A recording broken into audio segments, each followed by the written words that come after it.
Fala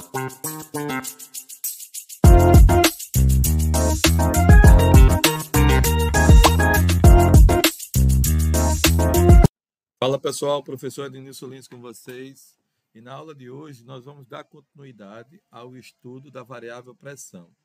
E para falar de pressão, a gente não pode esquecer que nós estamos aqui envoltos, né, durante nossa superfície aqui.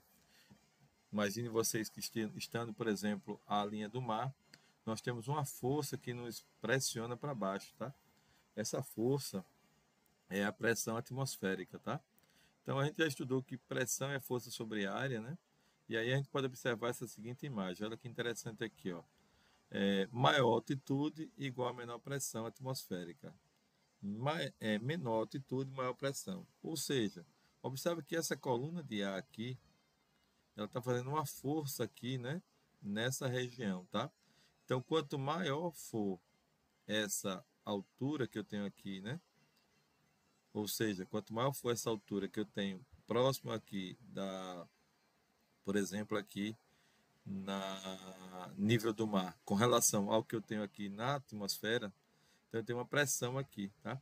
Então, por isso que quando a gente observa aqui na imagem, a gente vê que tem uma coluna com partículas de ar pressionando aqui para baixo. Então, essa pressão aqui, nesse ponto, ela vai ser maior que quando, por exemplo, eu estou aqui subindo um pouco, olha só que a pressão diminui, e se eu subir mais um pouco aqui, a pressão mais ainda diminui, tá? Então, a pressão atmosférica é justamente isso, ela está presente, e aí a cada vez que você fica mais alto aqui, né, no espaço, próximo aqui da camada atmosférica, né, aí essa pressão vai diminuir, tá? Então, por isso que a gente tem essa condição. Mas não existe apenas na indústria, né, a pressão atmosférica que envolve os componentes. Existem outros tipos de pressão que nós vamos ver agora. Olha que interessante aqui. Pessoal, aqui nessa imagem, eu quero que vocês observem bem que do lado de cá seria aqui no espaço, né, onde eu tenho 0 milímetro de Hg, ou seja, o vácuo perfeito, tá? Então não existe pressão aqui nesse ponto, tá? Agora, daqui em diante, a gente tem o que a gente chama de pressão absoluta, tá? E aí, dentro da pressão absoluta, a gente vai encontrar outras pressões. Por exemplo, esse que chama aqui de grau de vácuo, são certos valores de pequenas pressões que estão aqui dentro, que são considerados pequenos valores ali, né? Como eu falei, tá? Mas daqui, ó, por exemplo, da pressão do vácuo, né? Até a pressão atmosférica, nós temos 760 milímetros de Hg, e chamado de ABS, tá? Isso é chamado de absoluta. Então, desse ponto para cá, está a pressão atmosférica. Daqui para frente, a gente vai encontrar a pressão manométrica. Nesse ponto aqui, que está a pressão atmosférica, aqui nós temos o zero, onde começa a pressão manométrica, tá?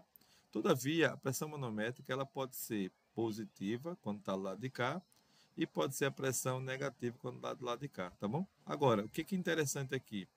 A gente tem uma pressão negativa de um lado e uma pressão positiva do outro. Isso aqui também nos dá uma diferença de pressão. Então, tem alguns instrumentos que medem a diferença de pressão entre uma pressão menor e uma pressão maior, tá? Então, a gente vai estudar isso aí nas outras aulas que nós vamos a seguir. Mas também temos a seguinte situação agora. Olha que equação eu tenho aqui, ó. Para calcular a pressão absoluta, eu tenho que levar em consideração a pressão relativa, também chamada de manométrica, mais a pressão atmosférica. Todavia, a maioria dos instrumentos de medição da área de instrumentação, eles medem apenas a pressão relativa, já que nós temos pressão manométrica, aliás, atmosférica, em toda a região, tá? Então, vocês vão encontrar, muitas vezes, um instrumento muito dedicado à pressão relativa ou manométrica, tá certo? E a pressão absoluta são poucos. Mas aqui eu tenho um exemplo de um instrumento que tem uma tomada de impulso lacrada, onde aqui já tem um vácuo, tá? Então ele só pega um lado aqui e ele consegue calcular a pressão absoluta com esse modelo aqui de transmissor, tá bom? Então, pessoal, para isso, era essa aula que eu queria mostrar agora, era esse conhecimento que eu queria que vocês tivessem no momento, tá? E aí, aguardo vocês para as próximas aulas para a gente continuar falando sobre essa variável aqui tão importante na indústria. Obrigado e até a próxima aula.